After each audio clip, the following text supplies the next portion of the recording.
नमस्कार. आपल्या सगळ्यांचे महाराष्ट्र सोशल न्यूज चॅनलमध्ये हार्दिक स्वागत. चला वळूया तर एका नवीन बातमीकडे. आजची बातमी. एकीकडे युद्धाच्या परिस्थितीमुळे शिवभोजन चालकांना व्यावसायिक सिलेंडर भेटत नसल्याने चुलीवर स्वयंपाकाची वेळ आली असताना दुसरीकडे तब्बल 9 महिन्यांची थकबाकी शासनाकडे असल्याने शिवभोजन बंद करण्याची वेळ आली आहे. गेल्या 9 महिन्यांपासून धुळे शहरातील शिवभोजन केंद्र चालकांचे शासनाकडे लाखो रुपये थकबाकी आहेत.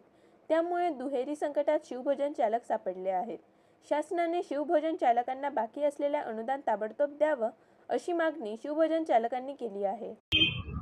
महाराष्ट्र शासनाने गरिबांना एक टाइम जेवण मिळावे म्हणून 10 रुपयात शिवभोजन थाळी चालू केली आहे. परंतु आता शिवभोजन चालकांवरच उपासमारीची वेळ आली आहे.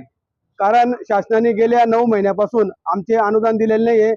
तसेच युद्धजन्य परिस्थितीमुळे सिलेंडर उपलब्ध होत नसल्यामुळे आमचा सर्व स्वयंपाक जो आहे शिवभोजनाचा हा चुलीवर करण्यात येत आहे. तरी शासनास आमची विनंती आहे की आम्हाला सिलेंडर उपलब्ध करून द्यावे आणि आमचे अनुदान लवकरात लवकर द्यावे, जेणेकरून आम्ही गरिबांना जेवण उपलब्ध करून देऊ.